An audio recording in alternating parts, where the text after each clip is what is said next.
আসসালামু আলাইকুম। আমি জাস্ট এখানে এসেছি শুধু সহমর্মিতা জানানোর জন্য যারা এই শীতের মধ্যে বাংলাদেশে শাহবাগে অবস্থান গ্রহণ করেছেন, হাদির বিচার চাচ্ছেন। আমি ব্যক্তিগতভাবে তাদের সাথে সহমর্মিতা পোষণ করছি।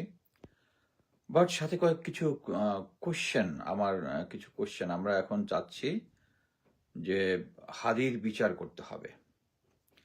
সো এর মধ্যে আমরা কি দেখলাম যে যারা অ্যাক্টিভিজম করতেছে তাদের ফেসবুক আইডি একটার পর একটা খেয়ে দিচ্ছে, আবার কিছু কিছু কপিরাইট ভায়োলেশন, মানে খুব ফানি ফানি মেটা যেটা করতেছে। আমি জানি না বাংলাদেশ গভর্নমেন্টের অ্যাকচুয়ালি এখন কিছু একটা মানে মেয়েটার সাথে একটা অ্যাগ্রিমেন্ট আসা উচিত। সেটা হচ্ছে এর আগে যেটা হয়েছে আমাদের প্রধান উপদেষ্টা তার অ্যাকাউন্টের মধ্যে অ্যাটাক, চিন্তা করা যায়। তার অ্যাকাউন্টের মধ্যে অ্যাটাক, তার ছবি গায়েব করে দিচ্ছে, হাদি সম্বন্ধে ভিডিও দিয়েছে সেটা গায়েব করে দিয়েছে। মেয়েটার যে ভারতীয় বংশোদ্ভূত যারা আছে তারা সবকিছুর এই নাটের গ্রুপ, এবং এই গ্রুপটা আগে কাজ করতে হচ্ছে আমাদের পলক আর এনটিএমসির জিয়া, খুনি জিয়া, যেটা তার সাথে একসাথে কাজ করতো। এই পার্টিরা এখন কাজ করতেছে হচ্ছে জেনারেল ওয়াকার আর গোয়েন্দা সংস্থাগুলোর সাথে। আপনি একটা জিনিস খুব করে দেখেন যে সবাই অ্যাক্টিভিস্ট যারা আছে সবার উপরে করতেছে, কাদের কাদের উপরে আক্রমণ হচ্ছে না বলেন তো? ওই যে ওয়াকারের পদ বালক, ওদিকে নাজমুস সাকিব, আর কে কে আছে দেখবেন, যেগুলা ইয়া হয়, মানে সরকারের তোষামোদি করতেছে সরকার, মানে আমি বলতে হচ্ছে ওয়াকার সরকারের তোষামোদি, তাদের অ্যাকাউন্টে কোনো কিছু হচ্ছে না, সব হচ্ছে আমাদের এখানে। আমার নিজের পার্সোনাল লাইফ ভিডিওতে কপিরাইট স্ট্রাইক দিছে। বাট একটা জিনিস আপনারা বুঝবেন যে আমরা কাকে ধরতেছি? ফয়সাল হচ্ছে খুনি। ফয়সাল ট্রিগার টিপেছে, তাকে প্রশিক্ষণ দিয়েছে কে? আমরা দেখেছি মেজর সাদেক এবং তার ওয়াইফ, তারা মেজর সাদেক 198 দিন তার কার্যদেশ যে ইউনিট ছিল, ইউনিট থেকে অ্যাবসেন্ট হয়ে সে এতদিন ধরে সে আওয়ামী লীগকে ট্রেনিং দিয়েছে। এই ট্রেনিং এর ফসল হচ্ছে এটা। সো 198 দিন অ্যাবসেন্ট হয়ে, তো অ্যাবসেন্ট থেকে একটা মিলিটারি অফিসার, একটা সৈনিক 24 ঘন্টা অ্যাবসেন্ট থাকলে এটা ডেইলি রিপোর্টের মধ্যে ব্রিগেড হেডকোয়ার্টারে চলে যায়। মাসে 1 সপ্তাহ হয়ে গেলে এটা মানে ডিভিশন হেডকোয়ার্টারে চলে যায়, ওখান থেকে সরাসরি আর্মি হেডকোয়ার্টারে চলে যায়। আর অফিসারেরটা হচ্ছে ইনস্ট্যান্ট, মেজর সাদেক ট্রেনিং দিয়েছে এদেরকে গন্ডগোল পাকানোর জন্য। এখন গন্ডগোল পাকাচ্ছে আর আপনারা ধরে নিচ্ছেন হচ্ছে ফয়সল হচ্ছে খুনি। খুনি হচ্ছে মেজর সাদেক আর তার বস জেনারেল ওয়াকার, হাদির খুনি, ফুল স্টপ। এরা এদেরকে প্রশিক্ষণ দিয়েছে। আর আমরা এখন চাচ্ছি হচ্ছে হাদির বিচার। বিচার কে করবে? এখন যে ভারতের যে অ্যাক্টিভিটিস আপনারা দেখতেছেন, যে মেয়েটাতে তারা এমনভাবে সিচুয়েশনটা করেছে যে হাতি একজন টেরোরিস্ট ছিল, ইসলামিক টেরোরিস্ট, এবং সেই অনুযায়ী, এবং এ ব্যাপারে বাংলাদেশের কোনো কিছু কথাবার্তা নেই। আমি এখন পর্যন্ত, হ্যাঁ, সরকার নিজেই এখানে অ্যাটাকের শিকার, বাট কথা হচ্ছে এইখানে আগে পলক যেটা সরকারের মাধ্যমে যেটা করতো, সেই সরকারটা হচ্ছে এখন হচ্ছে ইউনূস সরকার। ইউনূস সরকার তো এটা ইচ্ছা করলেই পারে, মেয়েটার সাথে কথা বলতে পারে না যে এই সিচুয়েশনটা বাংলাদেশে হচ্ছে। আমি একটা জিনিস, ভালো জিনিস দেখলাম, ওই যে ফ্যাক্ট চেকার কদরুদ্দিন শিশির সবার ইমেল অ্যাড্রেস যেখান থেকে যে সমস্ত জায়গা থেকে স্ট্রাইক দেওয়া হচ্ছে এটা নিয়েছে। আমি মনে করতেছি যে সে কোনো অ্যাক্টিভিটিস করতেছে, তাদের সাথে কন্ট্যাক্ট করতেছে। অনেকের সাথে কন্ট্যাক্ট আছে, যেমন জুলকারনাইন স্যারের সাথে ফেসবুকে মেয়েটার একটা কানেকশন ছিল। যখন আমরা একসাথে শেখ হাসিনার করতাম, তখন একবার অ্যাকাউন্ট একবার খাইছিল, জুলকারনাইন স্যার আমার হেল্প করছিল, তাকে আমি থ্যাংক ইউ দিয়েছিলাম। ওটা আবার এখন সে স্ক্রিনশট শেয়ার করে, তখন তাকে খুব অ্যাপ্রিসিয়েট করছে। হ্যাঁ, তখন তো তুই ভালো ছিলি, তখন তো তোর অ্যাপ্রিসিয়েট করবোই। এবং শেখ হাসিনা পতনে তার অবদান আছে, এটা অস্বীকার করার কিছু নেই। বাট এখন Walker is sucking someone's dick and you are sucking Walker's dick. This bloody Indian dogs. So এখন আলটিমেটলি হচ্ছে আমরা যতই বিচার চাই, আমাদেরকে দেখতে হবে ফয়সল শুধু ট্রিগারটা টিপেছে, আর এদেরকে ট্রেনিং দিয়েছে মেজর সাদেক, আর মেজর সাদেককে স্পেয়ার করে দিয়েছে হচ্ছে জেনারেল ওয়াকার। এখন শুধু দেখবেন যে আমি একটা জিনিস বলি, গত 3-4 দিন আগে একটা 3 বাহিনীর প্রধান গিয়েছিল প্রফেসর ইউনূসের সাথে দেখা করতে। ওই দিন রাতের বেলা জেনারেল ওয়াকারের বাসায় একটা বিশাল মিটিং বসেছিল। ওই মিটিং এর মাধ্যমেই এই যে এখন আপনারা দেখতেছেন না, এখন আমাদের জাহাঙ্গীর স্যার থাকবে কি থাকবে না, তারপরে খোদাবক্স রিজাইন অলরেডি দিয়েছে, শুধু এইটুকুই হয়েছে। আমি যেটা শুনলাম, Jahangir sir is very sick, উনি অফিসেও যাচ্ছে না, কি করতেছে, উনি ডিটারমাইন্ড যে উনি রিটায়ার করবে, মানে রিজাইন দিবে। এখন এই সিচুয়েশনটা একটা হজবরল একটা অবস্থা, এবং আমার কাছে যেটা মনে হচ্ছে যে ইন্টারিম গভর্নমেন্ট চাচ্ছে কোন রকমে একটা নির্বাচন করে বিএনপির কাছে ক্ষমতা দিয়ে চলে যাবে। আমরা কিন্তু এটা চাই না। বিএনপি ক্ষমতায় আসুক, কারো কোনো সমস্যা নাই, কিন্তু নির্বাচনটা সহি হইতে হবে।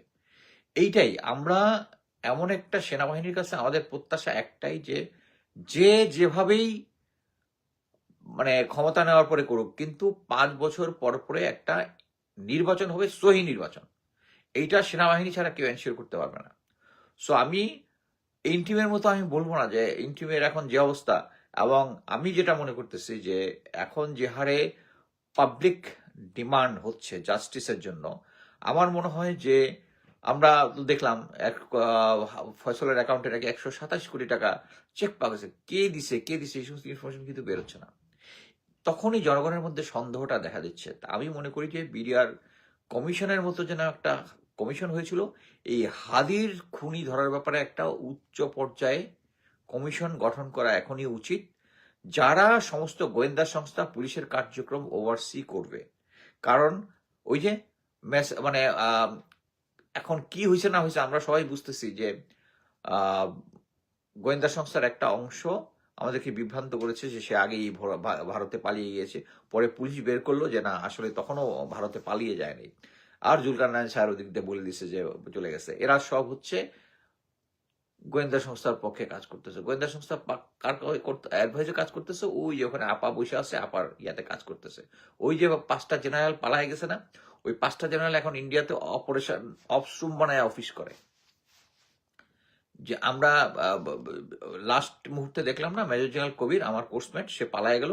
কেন পালায় গেছে? সে পালায় যায়নি, তাকে জেনারেল ওয়াকার পাঠিয়ে দিচ্ছে। কারণ সে এই যে আইসিটি কমিশনের সে সাক্ষী দিয়েছে যে পুলিশের আইজি মামুন যেরকম তার আদেশে পুলিশ গুলি করেছে ছাত্র জনতার দিকে, কবির হচ্ছে সাক্ষী যে উনি, এবং এই সাক্ষ্যনামা ভিডিও এবং অডিও সবকিছু আছে আইসিটি ইয়াতে। এইটা যেই ওয়াকার জেনারেল ওয়াকার বুঝছে, জেনারেল ওয়াকার কবিরে পার করাই দিয়ে দিচ্ছে। কবির ইজ নট দ্যাট স্মার্ট যে একা একা ইন্ডিয়া ইয়া করে। আমার কোর্সমেট আমি ভালো মতো জানি। সো আমরা যত যাই করি, আমি মনে করি যে এই মুহূর্তে একটা কমিশন গঠন করা দরকার। আর জনগণ যেভাবে ফুঁসে উঠতেছে, সেই ফুঁসে ওঠা আমাদেরকে থামানো যাবে না। আর এটার ফাইনাল একদম ক্লিয়ার কাট সলিউশন হচ্ছে সেম, আমি আরবার যেটা বলতেছি, জেনারেল ওয়াকারকে সরাই দিলে আলটিমেটলি সবকিছু ইয়া হয়ে যাবে। এখন যেটা হচ্ছে, সে একটা প্যারালাল গভর্নমেন্ট পাচ্ছে, সরকারের পাশাপাশি একটা প্যারালাল গভর্নমেন্ট চালাচ্ছে। এবং প্রফেসর ইউনূস সরকার যে কতটা দুর্বল, আমি কয়েকদিন আগে শেয়ার করেছি যে আমার যে কি বলে, আমার যে রিটায়ারমেন্ট বেনিফিট, এটা জেনারেল ওয়াকার একটা চিঠি লেখা বন্ধ করে দিছে। এবং অ্যামেজিংলি একটা জিনিস হচ্ছে, আমি একটা মিলিটারি অফিসার, আমি গেজেটেড অফিসার, আমাকে যদি কোনো কারণে বেনিফিট বন্ধ করতে হয়, আমাকে চাকরিচ্যুত করতে হবে। চাকরিচ্যুত করার কোনো সুযোগ নাই। যদি কোনো ডিসিপ্লিনারি অ্যাকশন নিতে হয়, মানে মিলিটারি না, গেজেটেড অফিসারদের জন্য একটা নিয়ম নীতি আছে, একটা কমিটি গঠন করতে হবে, তারা তদন্ত করবে, আমার কাছ থেকে আমাকে শোকজ করবে, আমার বক্তব্যটা শুনবে। আমাকে যদি না পায়, চিঠিটা আমার বাসায় চিঠি দিতে হবে, তারা কোনো চিঠি দেয় নাই, যদি না পায় তারা পত্রিকায় বিজ্ঞাপন দিবে যে তোমার এখানে শোকজ করা, তোমার নামে এই আছে, কোনো কিছু করা হয় নাই। তারা একটা চিঠি পাঠাইলো প্রফেসর ইউনিভার্সিটি, আর প্রফেসর ইউনিভার্সিটির সম্মতি দিল। এবং আমি যে চিঠিটা সই করছি, সেটা যে শেয়ার করেছি, সেটা হচ্ছে মিনিস্ট্রি অফ ডিফেন্স থেকে একজন বলতেছে প্রফেসর ইউনিভার্সিটি অ্যাগ্রি করছে। প্রফেসর ইউনুস কিভাবে একটা মানে উইদাউট, আমি পরে মিলিটারিতে কথা বলছি, বললো যে সেনাবাহিনী থেকে নাকি চিঠিটা গেছে যে আমি সেনাবাহিনীর ভাবমূর্তি ক্ষুণ্ণ করছি। আরে বেটা, আমি 28 বছর চাকরি করে ক্লিন ভাবে, ইটস নট দ্যাট আমি ক্লিন রেকর্ড নিয়ে বের হচ্ছি। যদি একজনের এগেনস্টে 1000টা ইয়াও থাকে, সে যদি নর্মাল রিটায়ারমেন্ট করে, ইউ জাস্ট ক্যানট তাকে এটা বন্ধ করতে পারবে, কোনো আইনে পারবে না।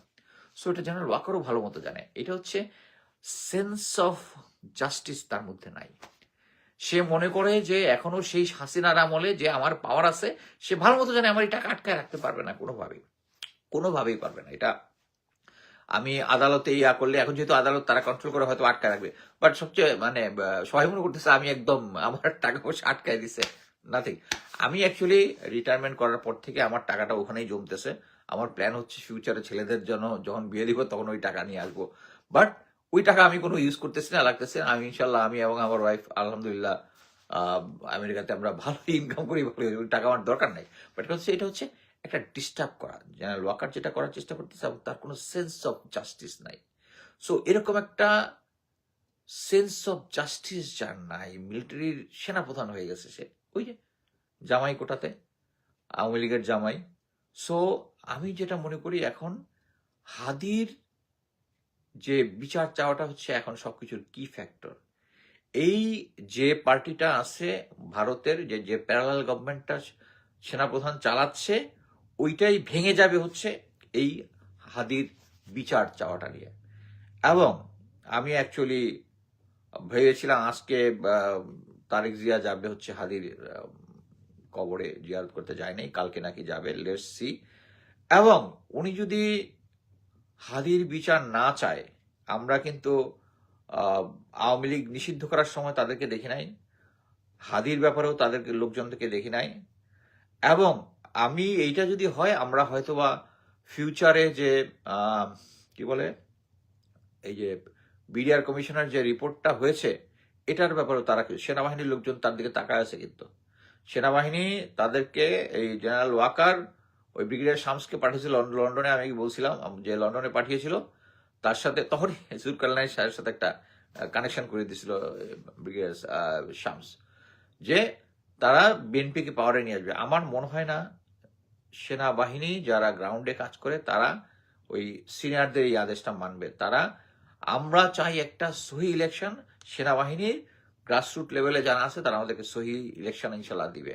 বাট কথা হচ্ছে, এই যে ভারতীয় হেজিমনিটা আমরা এখনো ভাঙতে পারতেছি না। ভারতীয় হেজিমনির এখন পিলার হচ্ছে এই হাদি, এবং হাদি, জীবিত হাদি থেকে মৃত হাদি, শহীদ হাদি আমাদের থেকে আরো বেশি স্ট্রং। এবং এইটাই ভারত বুঝতে পেরেছে যে তারা যে হাদিকে মারার মানে মারিয়ে যে আমাদের ভিতরে একটা ভীতি সঞ্চার করতে চাইছে, ভীতি সঞ্চার করতে তারা পারে নাই। সো আমরা এটার বিচার চাই। যদি তারেক জিয়া যদি এই বিচারের জন্য আমাদেরকে স্যাটিসফাইড না করতে পারে, বাংলাদেশের জনগণ এটা ছাড়বে না।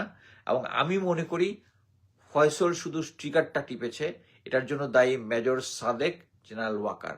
আমরা এই আন্দোলনকে ইনশাল্লাহ, যদি হাদির ব্যাপারে কোনো বিচার আমরা না পাই, আমরা ওয়াকারের দিকে হাঁটা ধরবো ইনশাল্লাহ।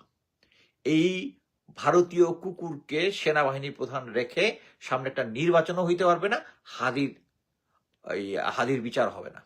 সেই সবকিছু প্রতিবন্ধকতা তৈরি করে রাখছে। ইনকালাব জিন্দাবাদ।